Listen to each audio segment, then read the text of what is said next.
يا ربي بالمصطفى بلغ مقاصدنا واغفر لنا ما مضى يا واسع الكرم يا رب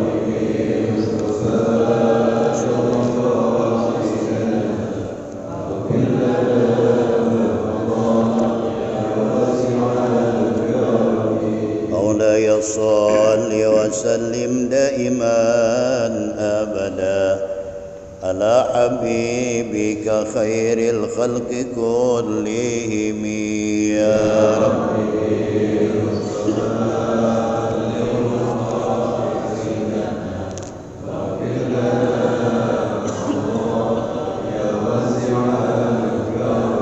محمد ذكره روح لأنفسنا محمد شكره فرض على الأمم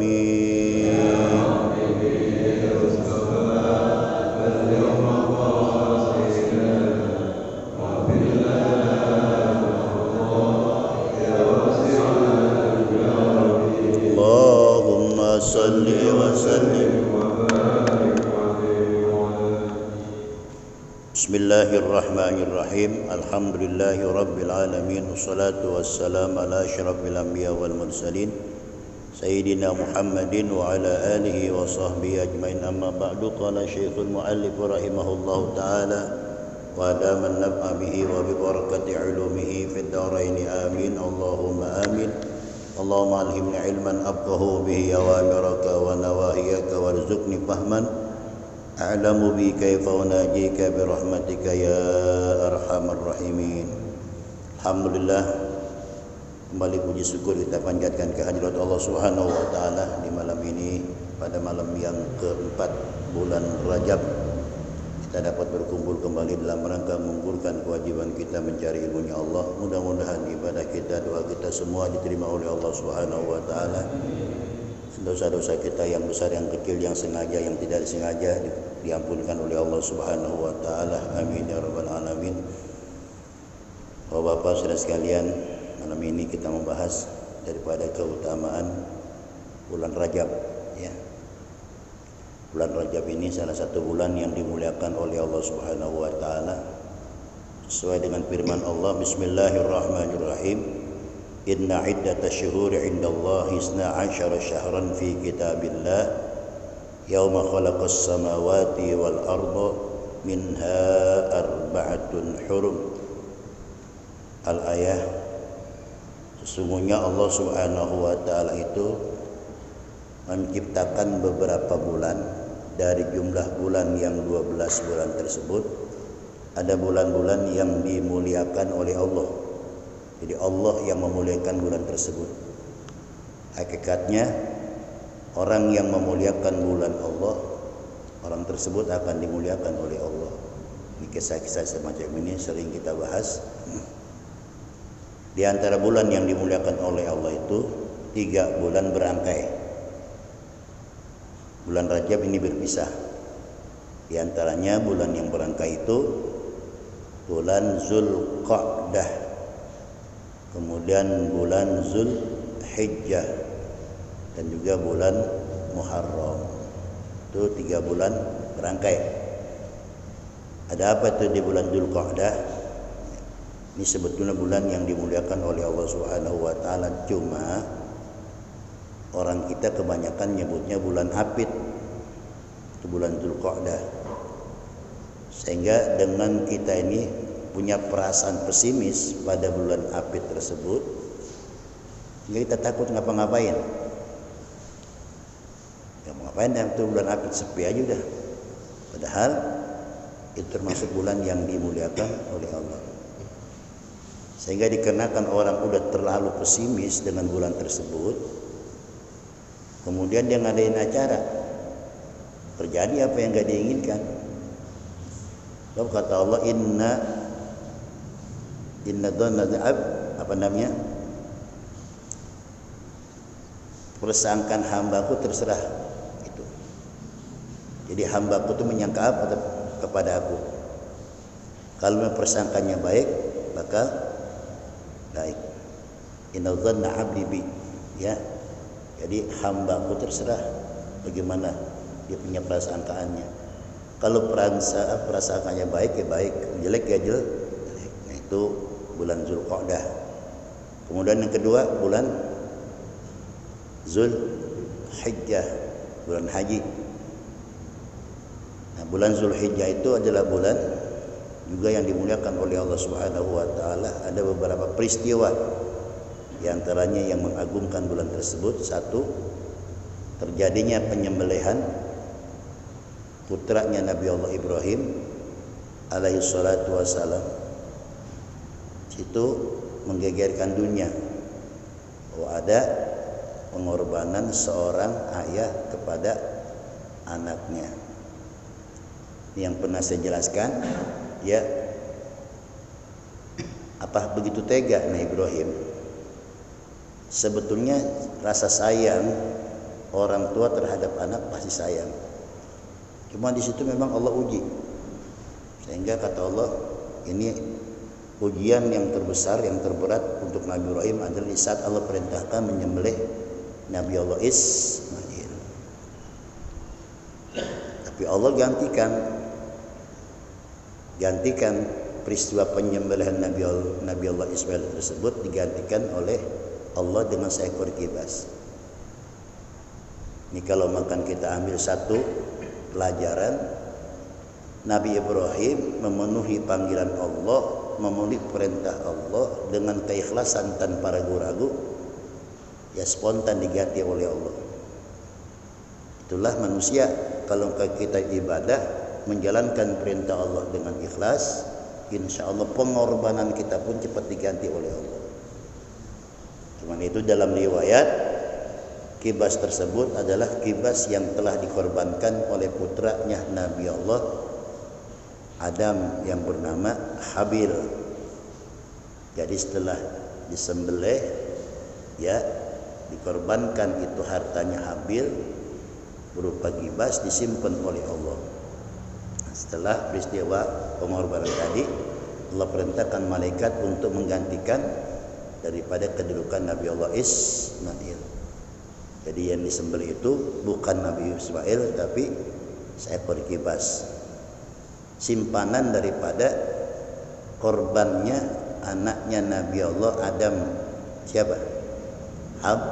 Habil. Sehingga ada ungkapan ulama, ya, inna khairal ajdad tanfa'ul aulad. Kebaikan-kebaikan yang telah dilakukan oleh nenek moyang kita bisa bermanfaat buat anak cucunya. Jadi kalau hari ini kita bisa beribadah, ini salah satu doa orang tua kita yang diterima oleh Allah, sehingga kita bisa mengikuti jejak ibadah orang-orang tua kita. Belum lagi urusan duniawi, ya, keberhasilan yang kita rasakan itu asbab daripada doa orang tua. Jadi kebaikan-kebaikan nenek moyang kita yang pernah dilakukan itu bisa bermanfaat kepada anak cucunya. Sehingga kan kata orang kampung biasanya nih, keturunan kuat. Itu peribahasanya. Kalau makan ada asal muasalnya nenek moyangnya dia usaha, anak cucu akan nurunin salah satunya. Kalau nenek moyang yang mungkin jadi ulama besar, ntar anak cucu pasti ada salah satu. Apalagi salah satu ungkapan ulama dalam kitab Ta'lim Ta'lim, barang siapa yang mau, ya, anaknya menjadi seorang ulama, cintailah ulama. Kalau anak yang nggak jadi ulama, ntar cucunya. Kalau nggak cucunya, cicitnya. Itu dengan asbab dia mencintai orang yang baik, seorang ulama, ntar salah satu keturunannya pasti ada. Sekali lagi, kebaikan-kebaikan yang lalu yang dilakukan oleh nenek moyang kita bisa mengambil manfaat dari perbuatan nenek moyang kita. Alhamdulillah, kalau memang kita jatuh nasib, ya bisa melakukan kebaikan. Tapi sekali lagi, kebaikan itu dipilih sama Allah. Orang yang berbuat kebaikan pun dipilih sama Allah. Tidak semua bisa. Jadi dipilih sama Allah. Kalau kebaikan itu diberikan kepada siapa saja, mungkin tuh pamannya Nabi tidak beriman. Dikarenakan emang Allah nggak kehendaki kebaikan daripada Abu Lahab pamannya Nabi, apa yang mati nggak beriman sama Nabi. Itu terjadinya pada bulan Dzulhijjah, peristiwa penyembelihan Nabi Allah Ismail. Dan di situ juga banyak pengampunan Allah buat orang-orang yang melaksanakan ibadah haji. Di saat itu ya, setelah dia selesai dari melaksanakan wukuf dengan pakaian yang lusung dan kotor, ya, Allah berkata kepada para malaikatnya, wahai para malaikatku, lihatlah hambaku, dia datang dari kejauhan, ya, kemudian dengan berpakaian yang lusung dengan kotor, habis kita wukuf, ya, campur dengan debu. Perhatikanlah, kata Allah, bahwa aku telah mengampunkan segala dosanya. Ya, orang-orang yang pernah wukuf di padang Arafah dengan husnuzonnya dia, insya Allah dosa-dosa diampunkan oleh Allah. Itu bulan Dzulhijjah. Kemudian yang ketiga, bulan Muharram. Bulan Muharram ini bulan surah kalau orang kampung bilang. Nah, bulan surah itu atau bulan Muharram itu ada beberapa peristiwa yang besar yang ditunjukkan oleh Allah kepada para nabi-nabinya. Di antaranya permohonan ampunnya Nabi Allah Adam alaihissalatu wassalam kepada Allah terjadi pada bulan Muharram, yaitu tanggal 10. Selamatkannya Nabi Allah Musa dengan kejaran Fir'aun itu pun tanggal 10, berada pada bulan Muharram. Banyak lagi kisah-kisah yang lain. Nah, bulan Rajab ini misah. Ya, bulan Rajab ini untuk mendongkrak datangnya bulan suci Ramadan. Sehingga bulan Rajab ini dikenal dengan bulan ampunan Allah. Makanya kita disunahkan, dianjurkan baca istighfar bulan Rajab, Rabbik firli warhamni watub alayya. Rabbik firli, ya Allah ampunkanlah saya, warhamni, rahmati saya, watub alayya, terimalah taubat saya. Ini untuk apa? Untuk membersihkan kotoran dosa maksudnya. Hikmahnya bulan Rajab ini litakfiriz zunub. Dosa-dosa kita tuh kita baca istighfar kepada Allah, mudah-mudahan dosa-dosa kita diampunkan oleh Allah Subhanahu wa taala.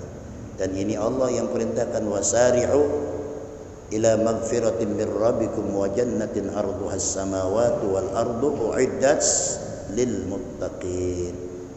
Cepat-cepatlah kalian meraih ampunan Allah Subhanahu wa taala. Orang yang telah diampunkan oleh Allah, disiapkan oleh Allah surga yang luasnya, ya, 7 lapis langit dan 7 lapis bumi. Jangan dipikirin tuh keluasan surganya Allah. Sekarang contoh, Allah berikan surga duniawi saja enak. Ini orang mendapatkan surgawi dari Allah selama hidup enak. Pikirnya tenang, ya, rezekinya gampang, rumah tangganya nikmat. Itu sebagai persekot itu dunia, ya, Allah ciptakan surga. Maka raihlah surga sebelum surga. Raih dulu surga duniawiyah sebelum surga yang hakiki. Bagaimana cara meraih surga dunia ini? Ya, bukan kenikmatan dunia, bukan. Kalau bukan kenikmatan dunia itu relatif. Ada orang tertawa mungkin juga sedih. Ada orang sedih mungkin juga hatinya bahagia. Kadang ada orang nangis tapi bahagia. Namanya tangisan bahagia. Pernah nggak ya nangis bahagia? Pernah belum? Nangis tapi bahagia. Kehilangan barang, bertahun-tahun terus ketemu, saking girangnya nangis. Namanya tangisan bahagia. Ini dunia kelihatan bahagia tapi sedih, kelihatan sedih tapi bahagia. Nah, meraih nilai surgawi dunia itu, ya, diantaranya isinya ibadah, nggak jauh dari ibadah. Hatinya lapang, pikirnya tenang, rumah tangganya nikmat, duit banyak, enak gak tuh? Mana? Nanti kalau duit itu paham dah, ya. Kalau lebah duit pasti paham dah, duit banyak. Ya, cuman saya mau tanya, banyak siapa sih? Ukuran banyak siapa sih? Gak bisa batasin kita, ukuran banyak siapa? Ya bisa, 1 juta kurang, 2 juta kurang. Jadi ukuran banyak itu gak ada batasnya. Kalau buat orang yang punya pengen banyak, maka jangan raih rasa banyak, jangan. Raihlah kecukupan, udah cukup. Sebab kata Nabi, khairul rizki ma yakfi, sebaik-baiknya rizki yang mencukupi. Kita kalau cukup enak, mau beli mobil cukup, bikin rumah, apa lagi? Ya, kan cukup kan? Apalagi yang dia makan cukup, nikmat, udah. Jadi kalau banyak itu nggak ada batasannya. Sehingga yang sifatnya manusia ini sifatnya serakah. Sifatnya serakah, ini pada kacau. Kagak mau tergeser kedudukannya, nggak mau digantiin oleh orang lain. Ya. Bagaimana cara tetap didudukan apa yang sudah merupakan kenikmatan? Kenapa kalau nggak ada unsur serakah nggak mungkin begitu? Gantian dong. Yang jangan temur jabat gantian gitu, gantian. Tapi dikenakan sudah merasa enak dengan apa yang dia rasakan, nggak mau tergeser. Tapi kalau orang yang sudah merasa cukup, ayo gantian, generasi, ayo. Sebab kenapa? Sebab dunia ini bukan milik sekelompok umat. Kita harus merasakan, ya, pahit kita ntar belakangan bagaimana. Tapi manusia nggak bakal mau tergeser. Ini kata Nabi, laukana libni Adam, laukana libni Adam wadiyani min zahabin labtagho salisan. Kalau memang manusia udah punya 2 gunung dari emas, dia pasti cari yang satu lagi. Dan dia pasti punya cita-cita, jangan merasa disaingi oleh orang lain. Dia pasti punya cita-cita. Makanya kalau orang sudah cukup, insya Allah jadi berkah dah. Ya, itu cukup. Nah, ini bulan Rajab. Apa isinya bulan Rajab? Banyakin baca istighfar. Apa di samping ampunan Allah yang diberikan buat kita, Allah bakal mudahkan berkahkan rezeki kita. Man lazimal istighfar ja'ala min kulli hammin faraja. Siapa orang yang banyak baca istighfar, insyaallah Allah akan bukakan segala kesulitan dalam hidupnya. Itu kuncinya istighfar. Ya, usaha macet istighfar, rumah tangga kacau istighfar. Udah itu isinya istighfar udah. Ya, istighfar. Jadi orang yang selalu banyak istighfar, Allah hilangkan sifat yang sumpek menjadi sifat yang luas legowo, yang sedih menjadi bahagia. Itu kuncinya istighfar. 2 saja ente lazimkan, ini 2 bacaan. Baca istighfar, baca selawat, udah enak, udah hidup. Udah itu doang kuncinya. Itu kunci. Apa juga kalau kita mau buka, itu kuncinya. Mau apa lagi? Nggak usah ente ngamalin ilmu terbang, mau ngapain? Capek-capek. Ya. Kayak sekarang kadang saudara sekalian suka heran, dinari masih gituan aja diamalin. Udah yang enak mas sekarang, pikiran tenang, duit banyak, udah bini cakep, wow, udah enak banget. Ya, ngapain lagi? Coba apa lagi cari? Ya, kadang-kadang apa ditapak di gunung, dikerebutin nyamuk, kan on. Sekarang di zaman kita robah sekarang nih bagaimana? Sekarang nih 2, ya 2 yang orang takutin, 1 ilmu, 2 harta, udah segitu doang. Punya ilmu insya Allah orang hormatin, punya harta orang hormatin. Cuman untuk rasa pribadi tadi tuh, punya merasakan cukup apa yang diberikan nikmat Allah, termasuk kita orang kaya.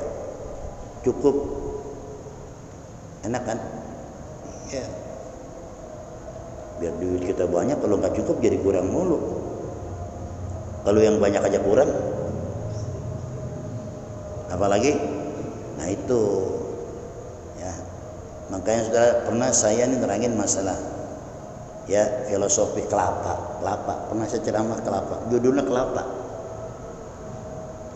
Ya, kita selama ini dalam ibadah ini baru seperti kulit luarnya kelapa. Jadi kulit luarnya kelapa itu nggak pernah nenep, kalis mulu. Coba ente siram dah kelapa air. Air kalisnya. Kenapa? Sebab kita baru sampai di luar doang, nyikapi ibadah kita seperti kulit kelapa.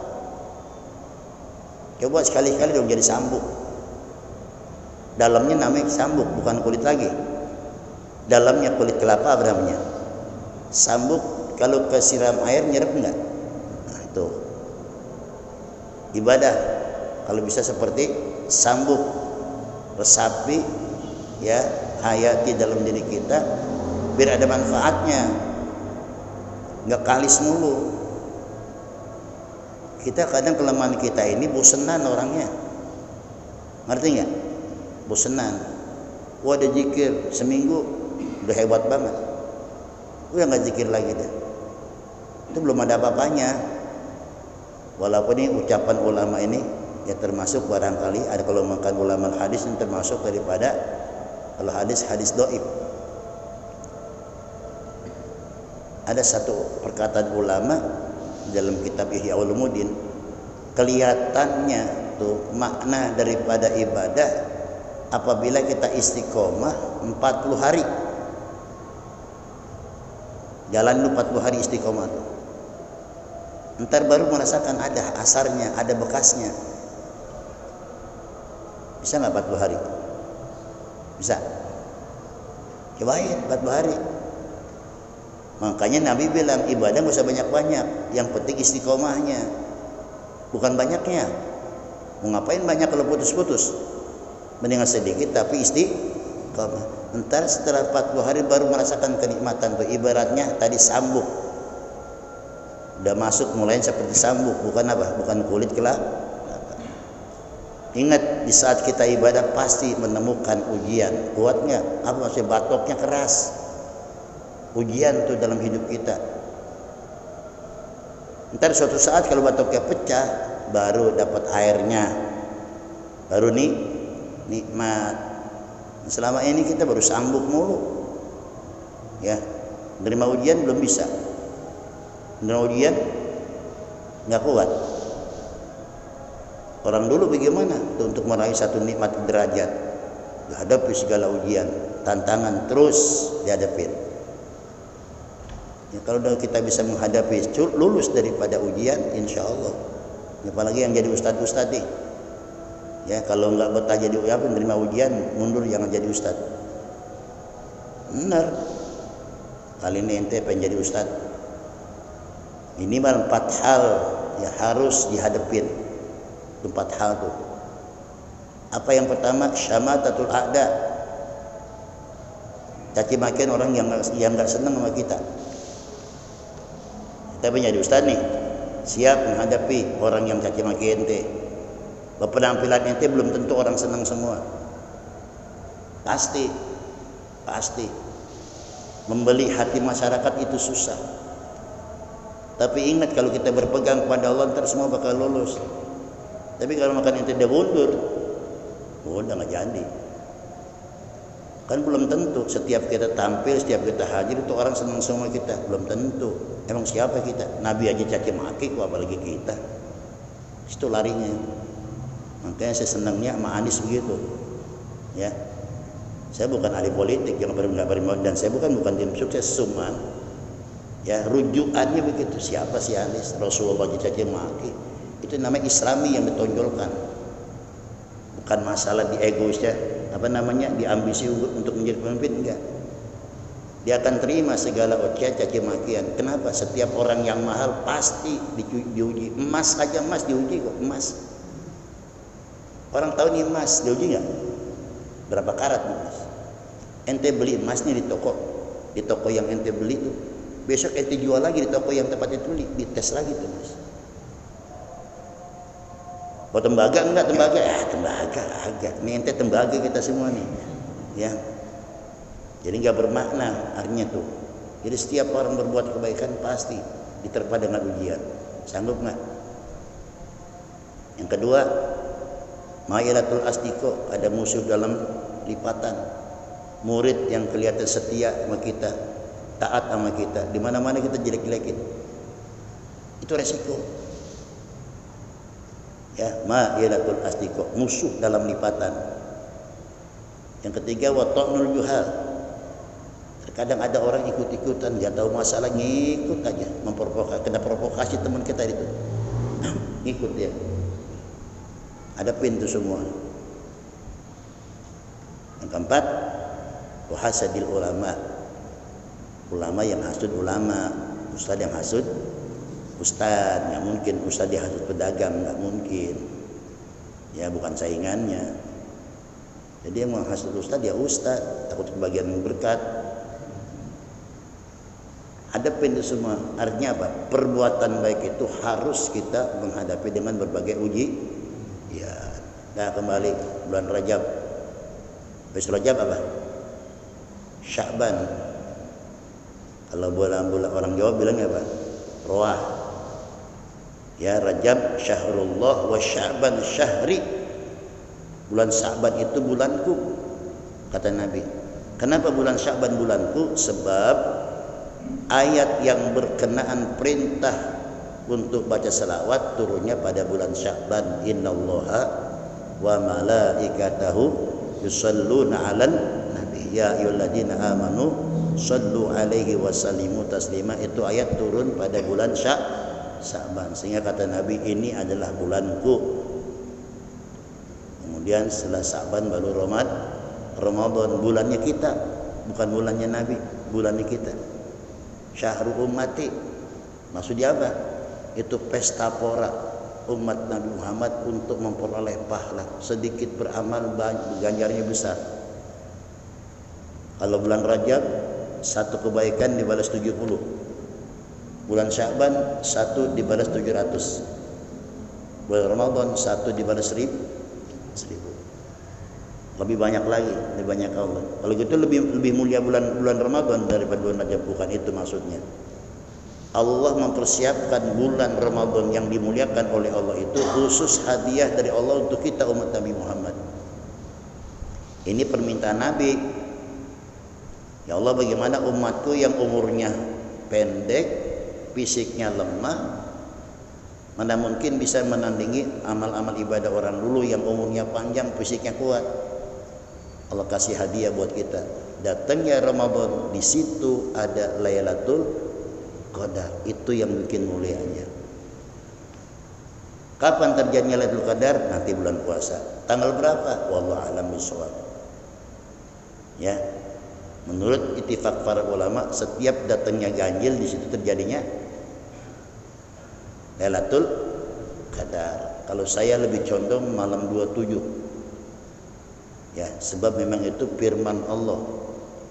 Jadi saya lebih condong bahwa terjadinya Lailatul Qadar itu walaupun dirahasiakan Allah tanggal 27. Dari mana dasarnya? Allah berfirman, ya inna anzalnahu fi lailatul qadri wa ma adraka ma lailatul qadri. Lailatul qadri. Tuh, Lailatul Qadri 3 kali Allah bolak-balik. Lailatul Qadri ini hurufnya 9. Maka 9 kali 3 berarti 27. Maka saya yakin setiap datangnya malam 27 terjadilah Lailatul Qadar. Kan boleh kan husnuzon? Boleh enggak? Boleh, enggak boleh. Ada lagi mulai tanggal 15, 17, 19. Enggak apa-apa, mendapat ulama. Kita hakul yakin. Dengan harapan mudah-mudahan mendapatkan nikmat Lailatul Qadar. Dahin aja. Ada yang mau nanya? Pak, mau nanya? Ayo. Itu bulan Rajab Ustaz ya. Bulan Rajab sekarang ini. Untuk utamanya banyak Ustaz. Tapi kita sebagai orang awam nih belum punya ini kepastian. Sebab mengutamanya ada kontroversi. Sebab tebal para ulama kami ini ada yang asal, ada yang utama. Jadi kita sebagai orang awam nih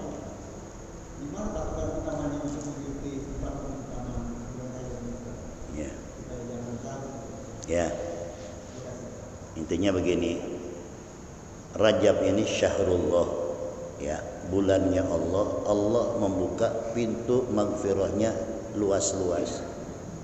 Ya, jangan kau zolimi dirimu dengan melakukan hal yang dilarang oleh Allah. Banyakin baca istighfar, itu kuncinya udah. Ya, itu aja. Samping ibadah-ibadah yang kita lakukan yang wajib, yang sunnah, baca tuh Rabbil firli warhamni watub alayya, Rabbil firli warhamni watub alayya. Berapa kali? Itu minimal 70 kali minimal. Boleh nggak 1000? Nggak boleh aja, nggak apa-apa. Itu untuk mengambil ampunan Allah. Makanya ada penafsiran begini. Ketika Allah berfirman, wasari'u ila magfiratin min rabbikum wa jannatin arduhas samawati wal ardu uiddat lil muttaqin. Di situ pertama ada yang mengatakan apa yang menyebabkan ampunan Allah, kata Sayyidina Ali, dengan asbab beriman kepada Allah. Ada orang kafir masuk Islam, itu termasuk sudah mendapatkan ampunan Allah. Kata Nabi, al-Islam yuhdibu ma qablah. Islam itu melebur daripada dosa-dosa yang lalu dengan asbab dia menyatakan beriman. Dari muda dia menjadi orang kafir, 70 tahun baru dapat hidayah dari Allah, dia masuk Islam. Lebur itu semua dosa-dosa selama dia kecil. Itulah menyebabkan Islam. Atau juga hijrah. Hijrah itu bisa menghapus dosa. Nah, hijrah ada dua. Ada hijrah makani, ada hijrah maknawi. Hijrah makani itu bertempat dari tempat yang satu ke tempat yang lain dengan catatan dalam rangka punya tujuan ibadah. Ya. Nabi hijrah bukan gak berhasil, di Mekah berhasil. Ya. Begitu mantapnya para sahabat yang mengikuti Nabi, beriman sama Nabi. Di antara sahabat Bilal bin Rabah, keluarga besar sahabat Yasir, termasuk juga seorang wanita syahidah yang pertama, termasuk begitu mantapnya ya orang beriman kepada Allah, itu semua yang menyebabkan ampunan Allah. Namanya hijrah, apa namanya, hijrah maknawi. Walaupun dia nggak kemana-mana, tetap yang tadinya dia kurang baik berusaha untuk menjadi yang lebih baik. Namanya hijrah maknawi. Kalau hijrah makani, berpindah dari satu tempat ke tempat yang lain. Banyak fadilah-fadilah pahala. Nah, malam ini kerjain sholat taubat, ya. Aja. Mana surahnya itu yang kita jadikan surat dulu tuh? Walau annahum idzalamu anfusahum ja'uka wastaghfirullaha wastaghfar lahum rasul lawajidullaha tawwabar rahima. Astagfirullahal azim. Astagfirullahal azim. Dah hafal kan? Hafal ya? Hafal? Belum?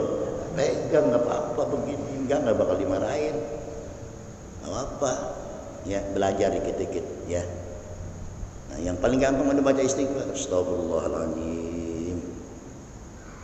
Alladzi la ilaha illa huwal hayyul qayyum wa atubu ilaih. Astagfirullahal azim. Boleh, apa juga boleh. Ya. Yang enggak boleh la ilaha enti gitu. Ya.